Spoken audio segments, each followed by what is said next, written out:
Hello and welcome to the BuiltOnAir podcast. BuiltOnAir is a regular podcast where we talk with everyday people and learn about the amazing things they are doing with Airtable. Today's podcast is sponsored by OpenSide, the leading solutions provider for Airtable customers. Check out openside.com to learn more about their products and services that can take your Airtable usage to the next level. Use promo code BuiltOnAir to receive $20 towards any product purchase. In this episode, we're joined by Nicole Dyer, a professional genealogist, lecturer, and creator of FamilyLocket.com and the Research Like a Pro Genealogy Podcast. Nicole explains the ins and outs of genealogy research and how she's able to help people find out more about themselves and their family's history. But of course, this is no easy task. We get insight into the meticulous research she conducts and how putting together the pieces of the past can quickly result in over 1,000 data points. So, to ease the data collection process, Nicole uses Airtable to organize her research. We get a rundown of a couple bases she uses to collect the data and even how she begins to draw her conclusions. Nicole tells us all about the collaborative nature of the genealogy field, so it comes as no surprise that she's added templates of her research log bases to the Airtable Universe. Okay, so this is what I'm most excited about. It's a DNA research log. I was using a regular spreadsheet to keep track of all the DNA matches that I was working with on a particular case. And the list of matches got quite lengthy. And so I was a little bit frustrated because I was entering a lot of information about the match. And then I was having to enter some information about the emails that I sent to them, and then also entering information about the searches that I was doing for them. And I was doing this all in a very basic spreadsheet with multiple tabs. And I felt like I was duplicating my data entry because I was kind of adding the information about the match and their name and stuff to each table. So when I kind of had the idea that I could use Airtable, it was really kind of this like nebulous idea. I wonder if that would work. And then when I actually started using it, it was such a relief to just be able to enter the DNA match information once and then use the linked field to be able to see the match information and just expand the field when I needed to see like how many centimorgans of DNA do we share? Oh yeah, 35. And where is this match located? Oh yeah, I can click their family tree right here. So that was really great. But yeah, it was interesting because I was using Airtable in a volunteer position that I was doing for a genealogy institute that provides week-long courses for genealogists who want to learn how to do research better and they want to learn from the experts. And so as a volunteer publicity assistant for that group, we were collecting a lot of information for publicity and keeping track of a lot of things. And so I had used Airtable in that capacity and had seen kind of the basic way that it works.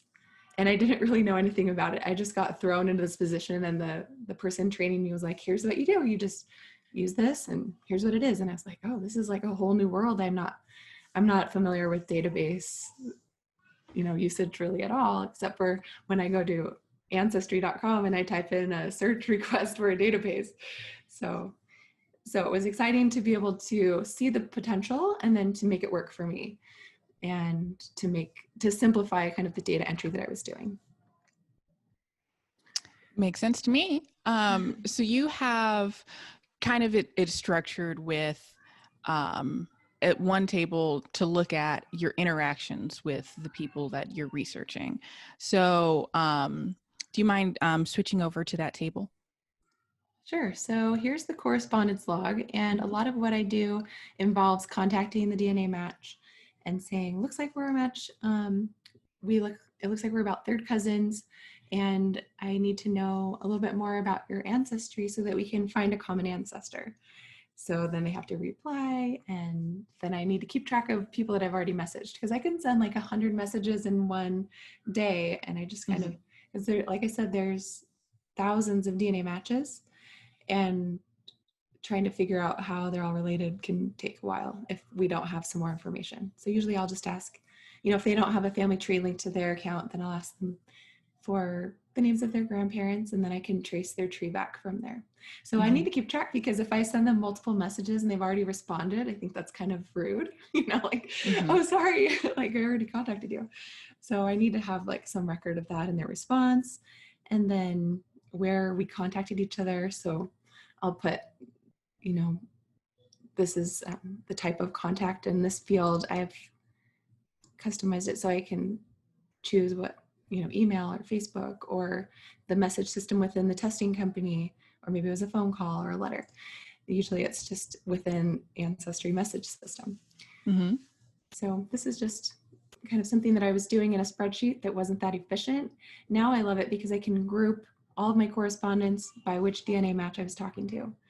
And I can see specifically that I've sent 2 messages to this person and what they said back, and just keep track of all that. Yeah. And part of the issue with any kind of, task that requires you to contact people, and you might contact them over multiple different websites or sources, whether it be email or through private messaging, sometimes it's hard to keep track of the entire conversation if you have to switch back and forth between, in your case, Ancestry to your email to 23andMe. So I can see how this would be a lifesaver in keeping a record of everything that has been said in one place. Right. Yeah. And if I wanted to go see all my messages in just Ancestry, I could do that. But it's like you said, there's multiple databases. So in order to find all the relevant information for a case, we need to transfer the raw DNA results to the other companies and find matches there too. So that's usually the best strategy. And then the other thing that we do, the other thing that I need to do after I get some information back from the DNA match is extend their family tree. So I'm often doing research for them. And this is a really short example, but I'll show you a longer one. But I had to search for a certain person that's associated with one of the matches. So I can say it's match number 2, and I've privatized their names because just for privacy purposes. So usually this will be a name and not a number. And so I'll put in, I'm searching for the parents of this certain match, and this is where I searched it. And so this is what a typical genealogy research log will look like. You have the date, the website you're searching, the URL, and then the source citation, which I haven't fully built for this one, and the results of what I found. So here's another example of a research log, and you can kind of see, let's see if I make these rows a little shorter. You can see, like, for some of the matches that I have here, I'm just doing more than one search, and I kind of need to see, I've done 5 searches on this match, and I was able to find his ancestors were so-and-so, and just kind of see at a glance what I've done. It's kind of like a mini research log for each of the DNA matches, and I can see it all within one table. So it's really useful for organizing a lot of data, which with these DNA research projects, it really introduces a lot more data than just a regular genealogy research project. So I have a lot more to organize and to kind of keep track of. And if I don't keep track of it, I'm probably going to do it again and waste my time. Yeah. So I've got to keep track of it. So you can kind of see how I've organized it by the name of the DNA match or the number here. Sure. Do you use these bases to sort of build your own family tree, if you will, of these people and their families? There's like a couple blocks Airtable has that I think it's called like an organization chart, I think is one of the names. Where I saw that. Have you tried using that in conjunction with the research you're doing to kind of, once you've figured out who's who in the family, just kind of putting it visually? Yeah, I was really excited to see that there was an org chart that kind of looked like a family tree block. And so I tried that out, and I put in some names and just tried to play with it a bit. It didn't quite work exactly the way, I mean, it works, you could do it, but it just didn't do exactly what I would want. So it was a little bit, it was kind of fun, but then I think practically I would rather build my tree with one of the tools that was meant for building trees, and that has record hint capabilities and the ability to really add in more data and events and things. Ooh, we have a guest. Hey, sweetie pie. Okay, so yeah, it makes sense to use a tool that is specifically built for finalizing, the family tree. But would you say, the first part of your research, which would include this Airtable, gets you to the point where you can build that tree quicker or more efficiently or more accurately? Definitely. I mean, that's the point, is to keep all the records organized so that I can build the tree and make the connections that I need to make. So yeah, it really helps. So I wanted to show you also in my matches table, kind of how I've got it organized. Sometimes I'll put multiple test takers here. And so sometimes I'll need to group by the person who's taken the test, because I'll have data from multiple people. Sometimes they have the same matches. So it's nice to be able to group by the tester and see, okay, here's all the matches that I've found for RGD. And then mostly I worked with his data on this case, but then I also have some from his brother down here at the bottom. And then I've also done some work on the matches of another cousin. So it can be useful to put everything there, but then be able to separate it out too. Right. And so I'm already seeing that there's a great many number of records that you would have to keep track of in order to do your work. Not every case is this in depth. This is actually a really difficult one that I haven't solved yet. That's in my own family. So I'm constantly kind of building it. So we're trying to figure out the parents of my husband's third great grandfather.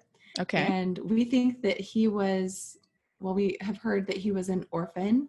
So we don't know if his parents just died really young or what happened, if he was given up for adoption, but we haven't found any research that shows who his parents were. So we're using DNA to solve it, and it's kind of leading us to this certain genetic cluster of people that we've been able to isolate. And so now it's just kind of up to building the tree, looking at all the evidence and seeing what we can find. Sure. So I've really been relying on my Airtable base to keep track of everything I look at. So do you usually separate, let's say you have one base per case you're working on?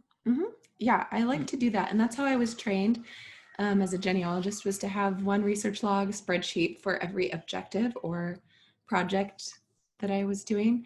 And so some people like to keep a research log for their whole family, like maybe their grandparents, and they'll have a research log with everything about their grandparents. But that's not kind of how I do it. I just do it based on my research question, like who were the parents of so-and-so, or what was the identity of this person. And so I usually have a really specific question that I'm trying to answer with my log, and that helps me to not get an overwhelming size. Yeah. So I made this new base that I'm excited about. It's very similar to the DNA matches base, and this one is called the Fan Club Research Log. And in genealogy, we have this principle called the FAN principle, and FAN stands for friends, associates, and neighbors. And often we can't solve a case until we look at all of the friends and people that surrounded a certain ancestor or research subject. And after we look at that and we figure out who they lived next to, who they used as witnesses on deeds, and all that kind of thing, then we can start to see patterns about who they were probably related to, or who they might have migrated with from one state to the next, which is often when our ancestors get lost and we can't figure out where they came from. So one strategy that I've started using is keeping a table with all of the names of the people I encounter that are related to my ancestor. So here's my research log, and I've kept track of the sources. So I found them on the 1830 census, a tax list, a few deeds. And on each of these records, there's like multiple people that I want to keep track of. So I give them an ID number in my fan club table, and you can see they show up over here. I love how Airtable links those. And so I can just put in like, oh, this person was the creditor, and this was the neighbor, and this was the witness. And then I sort it by last name and first name, so I can start to see patterns, like this surname Arnett or Arnott maybe was spelled a little bit different, but it's probably the same people because you can see that they have the same first names, Andrew and Jacob. So I'm starting to get an idea that that he lived near this family. And maybe if I research this family, I'll find that he married into this family and that's his wife's surname. So it can really help organize these little clues that lead to the answer. Mm-hmm. So that's been my new favorite usage for Airtable, because as you can see, there's a lot of people that are coming into contact with the research subject. Yeah, that's really cool. In that,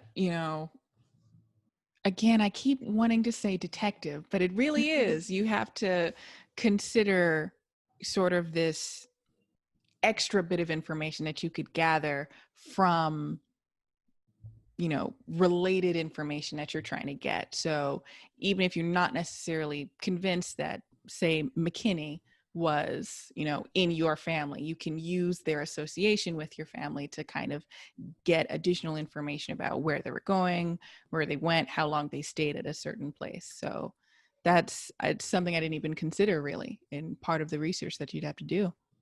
Yeah, it's not one of the concepts that you start off doing when you do your family history research, Mm-hmm. but as you get confronted with a brick wall problem in your family tree and you feel like you've come to the end of your line where you just can't push the pedigree back any further, this is a strategy that professional genealogists will use to help extend the pedigree and figure out more details.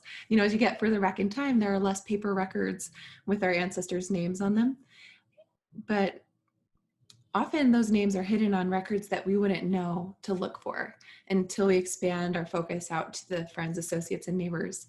And so that's kind of what's happening here. Like if I went and started researching this John McKinney, maybe I would find that on his will, he actually mentions my research subject, but I wouldn't have known that because usually it would, that record would only be indexed by the person's name. Like the John McKinney's name would be found in the will book index, not the name of all the other people that were mentioned in the will. Sure. It's also, I'm looking at all of the sources for this information, and it's amazing to me that, 1836 tax list, for instance. So, that was quite some time ago. And, the fact that you're able to glean so much information. I mean, look at all the linked records to this specific tax list. That's incredible. That's an interesting point. I wasn't sure how much data I wanted to get out of this, but when I really looked at the list, you'll be surprised. I'll show you what the actual handwriting looks like. But when you look at the way it's organized, it's by district. And so all these people were living in a certain part of the county of Tennessee in Hawkins County. And so it's alphabetized, and it's like about 4 pages of people. And I just ultimately decided that I wanted all of their names because I didn't know which ones were his direct neighbors. So I just went for all of them. But you never know which name will end up standing out as being something that shows up in multiple records over, several years. So I am very clearly not an expert in this at all. I could not read a single word on that page. This is a pretty poor image copy, actually. It would be easier to read this in person, for sure. So if I were able to go to Hawkins County, Tennessee, actually this would probably be located at the Tennessee State Archives, then it would be easier to read. And it takes practice, but you can zoom in and see a little better and start to get an idea of what these letters are. See how he makes a C? District number 15, I can see, and name of person, which I got from context clues, right, but the actual name, I right? can't do it. I mean, the numbers I get 200, 300 and whatnot, but luckily it's been indexed by somebody who was trying to read these. Oh, wow. So they went through and that's how I found it, because I was able to type the name into the database. But sometimes it's wrong. So you just look at this and you compare it and you say, oh yeah, that looks right. And other names like Nicola, really? You sure it's not Nicholas? I think this is probably Nicholas. It looks like a little S there. Yeah. So, but yeah, I love my job. It's fun to look at these old records and imagine these people who lived so long ago, and they were real people who I kind of feel like their story deserves to be told. So I try to do my best to find all the records about their life and do accurate research. And often it does take a lot of time and research, but ultimately I think it's rewarding, especially when I can cut down on some of the duplication of the data entry, right, and start finding real clues to help the client or to help solve the case by finding all these little clues and organizing them in a way that helps me see the information. Sure. And then at the end of the day, when you've made the conclusions that you were asked to make, or you've solved the question that you've been tasked to solve, I think it would probably come as a relief to, your clients, who not only get an answer, but you'll have all of this information neatly stored and very well organized for them if they wanted to look at, your chain of logic of how you've come to that conclusion.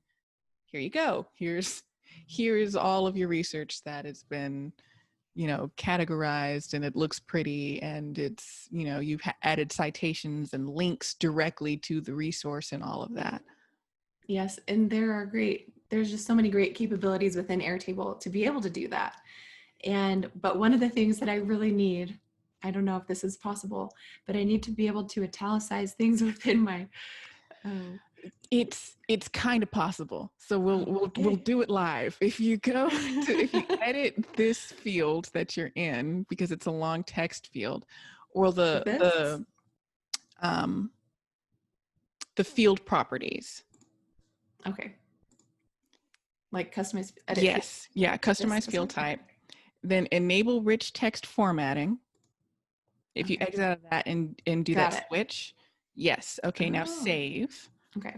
This is somewhat new of a feature. So now you'll see all of your links became clickable. That's but amazing. If you open up any of those and you highlight some text now. Okay. So I need to highlight the yes. You It's just possible. made my day. You made my day. This is the one feature that I've needed. You can do it for long text fields, but not, you can't do it with a date field or a single line text field. But long text fields, you can do italics and hallelujah, and also bold and clickable links and all that kind of stuff. The reason this is important, and it might seem silly, but when I'm copying and pasting a citation from Airtable to my report, Chicago manual style, they recommend that you italicize publications. Sure. And so the website is a publication, and then whatever books that I'm citing, those are supposed to be italicized. So it just saves me a step from having to redo the italicized text. Hooray. I completely understand. And I'm pretty sure that's, one of the, use cases they probably had in mind. Because a lot of people use Airtable to do research. And, when you do research, you should be citing things, and there's, whether it's APA or Chicago or whomever, there's rules, and so one of them is italics. This is really the great news. I've been teaching a lot of people about Airtable, and that's been the one thing they're like, oh, but I can't make my citations perfect, so just go back to my spreadsheet. So great news. Wonderful. Thank you, Camille. No problem. I spend so much time on Airtable. I know what it does. I know all of the tricks. So I feel like I do. And then, every time I host an episode, someone shows me something that I didn't know. So it's a give and take. Cool. Awesome. Well, thank you so much for showing all the iterations of this base. This is on, or one of these are on the Airtable Universe, correct? Yes, I put them both on Airtable Universe. Oh, so great. If you want to try using the DNA research log, that's been published. And then you can also try the fan club research log template if you want to keep track of all those people that come into contact with your ancestors. The reason why that's important to do is because it's harder to keep track of them in your family tree, because they're not like your cousin, or they're not your aunt. They're not in your family tree. They're just people who were living around your ancestor. So you got to put them somewhere. And I think Airtable is a great place. And logically, with the family tree, there's a set number of people per generation, usually. I mean, you have two parents, and your parents have two parents, and so on and so forth. But you can have any number of neighbors or other associates. So I imagine that would get very cluttered, and the whole purpose of having a separate base for that. For sure. Yes. So, you've set them up very well, where I think even if you didn't necessarily want to do genealogy research for yourself, you've organized them in a way where I think they're pretty adaptable for a bunch of different sociological research studies that you might do, or anything that you need to keep track of who you've come into contact with when you contacted them. Hats off to you for great base design. When I first started making this research log for DNA, I didn't have a correspondence log. And one of the people that I shared it with, who was like more of an expert in databases, and he was like, to make this more of a database you can work with, you really should separate out all the correspondence from the matches table and put it into its own table. And that's when a light bulb went off for me that, the power of a database is really being able to sort and group information that relates to these people in so many different ways. So I feel like Airtable has really taught me a lot about how databases work. And as I've started using some other tools for organizing DNA matches and clustering, like Gephi, and visualizing things in network graphs, I've really started to learn more about how databases work. And so it's been a very educational tool for me. I love it. And I'm really glad that it's user-friendly so that someone like me who's not, super advanced technologically can figure it out and make it work. Well, you've done a great job, because obviously as you were going through it, I was able to instantly understand what the purpose of each little piece was for, and you've explained it very well, the process that you do, and how you go about making those conclusions. So I want to say thank you so much for sharing this with us, and we'll put a link to each of these bases on the universe in the description. So if anyone wants to use them for themselves, they'll be readily available. Great. Thank you so much. No problem.